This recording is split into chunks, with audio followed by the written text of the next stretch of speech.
ஹல்லேலூயா. கர்த்தருடைய பரிசுத்த நாமத்திற்கு மகிமை உண்டாவதாக. பரலோக பொக்கிஷம் இந்த நாளிலும் கூட தியானிக்கக்கூடிய வேத வசனம் மத்தேயு புஸ்தகத்தினுடைய 6ஆம் அதிகாரத்திலே 13வது வசனம். எங்களை சோதனைக்கு உட்பட பண்ணாமல் தீமை நின்று எங்களை ரட்சித்து கொள்ளும் ராஜ்யமும் வல்லமையும் மகிமையும் என்றென்றைக்கும் உம்முடையவைகளே, ஆமே என்பதே. ஹல்லேலூயா. எங்களுக்கு சோதனைக்கு உட்பட பண்ணாமல் என்றால், சோதனைக்கு உட்படுத்தப்படுவது என்றால், சோதனைக்கு உட்பட்டு விட்டால் அது சாத்தானால் தோற்கடிக்கப்படக்கூடிய காரியமாகும். நாம் சாத்தானால் தோற்கடிக்கப்பட்டு பாவத்திலே விழுவது, தேவனிடத்திலிருந்து பிரிக்கப்படுவது, இதுதான் சோதனை. கிறிஸ்தவர்களுக்கு சோதனை என்பது தேவன் விசுவாசத்தை சோதித்து அறியும் பொருட்டு செய்கின்ற காரியம் என்று நாம் நினைத்தாலும், ஏனென்றால் ஆபிரகாமுக்கு கர்த்தர் வைத்த அந்த ஒரு சோதனை அவரை கர்த்தருக்கு பயப்படுகிறவனா என்று அறிவதற்காகவே அவருடைய ஒரே பேரான குமாரனை அவர் பலியிடச் சொன்னார் தனக்கு. ஆனால் பேதுரு அப்பாலை போல் சாத்தானே என்று சொன்னாலும் 3 முறை மறுதளித்தாலும் அந்த காரியமானது பேதுருவை விசுவாசத்திலே பலப்படுத்துவதற்காகத்தான் அந்த காரியத்தை தேவன் அனுமதித்தார். சாத்தானிடம் கூட ஒப்பு கொடுத்தார். சூளைகளை போட்டு புடைப்பது போல புடைப்பார்கள் என்றும், ஆனாலும் நீங்கள் ஒன்றுக்கும் சேதப்படுத்தாதபடிக்கு காக்கப்படுவீர்கள் என்றும்.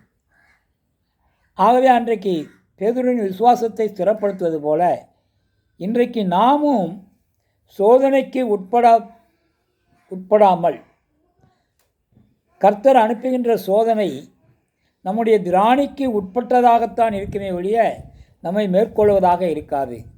ஆகவே சாத்தான் நம்மிடத்திலே வெற்றி பெற முடியாது. ஏனென்றால் சாத்தானிடத்தில் நாம் விழுந்து போகவும் மாட்டோம், விசுவாசத்தை விட்டு வலுவும் மாட்டோம்.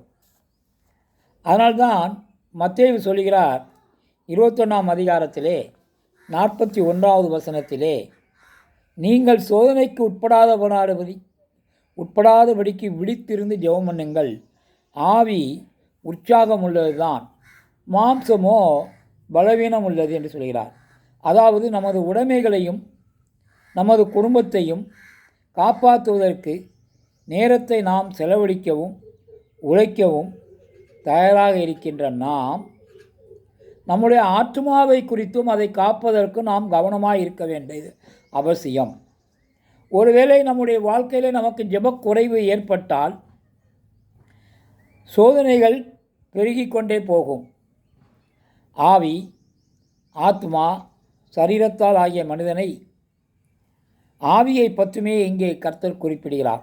ஆவி உற்சாகம் உள்ளதுதான், மாம்சமோ பலவீனமானது என்று சொல்கிறார்.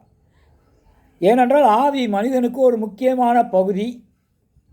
அது ஞானத்தை பெற்றுக்கொள்கின்ற பகுதி, அறிவை தக்க வைத்துக் கொள்கின்ற ஒரு பகுதி தான் ஆவி.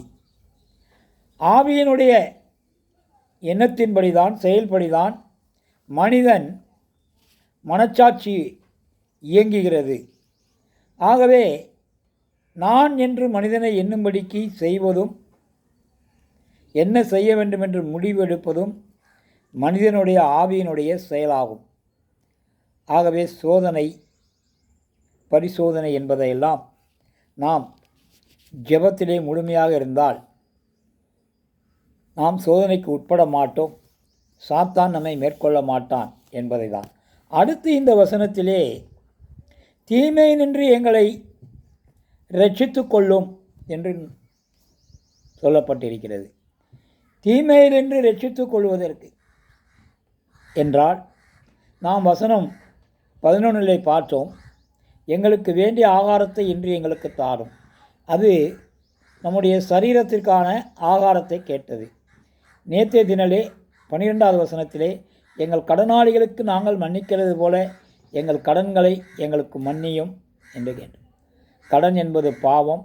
ஆகவே எங்கள் பாவங்களிலிருந்து விடுதலை கொடுத்து மன்னியும் என்று தேவனத்தில் கேட்டது நம்முடைய ஆத்துமாவுக்குரிய ஆகாரமாகும். இங்கே தீமை நின்று எங்களை ரட்சித்துக் கொள்ளும் என்றால் நம்முடைய ஆவி தீமை நின்று விடுதலை அடைய வேண்டும்.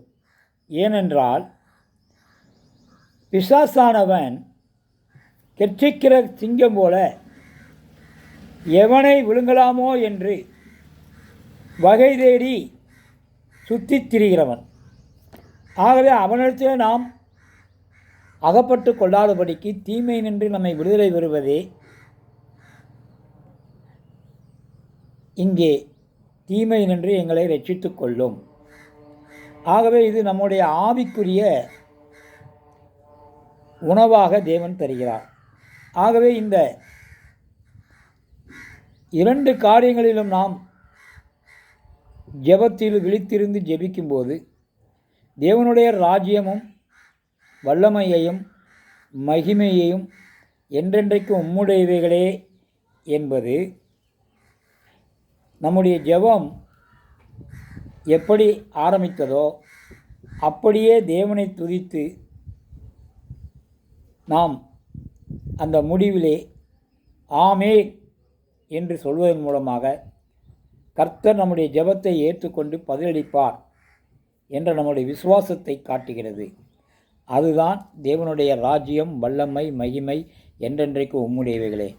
நாம் விழித்திருந்து சோதனைக்கு உட்பட பண்ணாமல் ஜெபிக்கும் போதும் தீமை நின்று ரட்சித்து கொள்ள நாம் தேவ சமூகத்திலே அவருடைய நடைமுறைகளை வழிமுறைகளை நாம் கடைபிடிக்கும் போதும் கற்பனைகளை கைக்கொள்ளும் போதும் கர்த்தர் நாம் ஏறெடுக்கப்படுகின்ற எல்லா ஜெபத்திற்கு நாம் ஆமேன் என்று சொல்வதன் மூலமாக அவர் அவற்றை நமக்கு நிறைவேற்றி கொடுக்க வல்லவராய் இருக்கிறார் என்பதுதான் ராஜ்யமும் வல்லமையும் மகிமையும் என்றென்றைக்கு உம்முடையவைகளே. ஆகவே இன்றைக்கு நாம் சோதனைக்கு உட்பட்டால் நம்மை சாத்தான் விழுங்கி விடுவான். ஆகவே விழித்திருந்து ஜெபிக்க வேண்டும். தீமை நம்முடைய ஆவிக்குரிய சரீரத்துக்கு தேவையான உணவை தீமையிலிருந்து விடுவித்துக் கொள்வது தான். ஆகவே அந்த ஆகாரத்தை தேவனிடத்தில் பெற்றுக்கொள்ள வேண்டும். இதற்காக நாம் விழித்திருக்க வேண்டும், ஜெபிக்க வேண்டும். கர்த்தர் இதன் மூலமாக நம்முடைய ஜெபத்தை கேட்டு பதில் தருகிறவராக இருக்கிறார் என்பது தான் இந்த நாள் இந்த வேத வசனம் நமக்கு கற்றுக் கொடுக்கின்றது. எங்கள் அன்பின் பரலோக பிதாவே, நல்ல ஆண்டவரே, கிருபையும் மகா இறக்கவும் ஒழுக்கவும் உடையவரே, இந்த நாளிலும் கூட கர்த்தர் அப்பா நீர் கொடுத்த வார்த்தைகளுக்காக சோத்திரம் ஆண்டவரே. கர்த்தர் அப்பா ஹல்லேலூயா சோத்தரிக்கிற ஆண்டவரே, இதன்படி எங்களை உம்முடைய ராஜ்யத்திற்குரிய பிள்ளைகளாக ஆசீர்வதிக்கும்படியாக உம்முடைய கருத்திலே ஒப்பு கொடுத்து ஜெபிக்கிறோம். கர்த்தர் எங்களுடைய ஆவி ஆத்மா சரீரம் எந்த விதத்திலும் கர்த்தர் குத்தமற்றதாக காக்கப்படும்படி நீர் பாதுகாத்து கொள்ளும்படியாக உம்முடைய சமூகத்திலே நாங்கள் வேண்டி ஜெபிக்கிறோம். துதிகன மகிமை உமக்கே செலுத்துகிறோம் நல்ல பிதாவே, ஆமென்.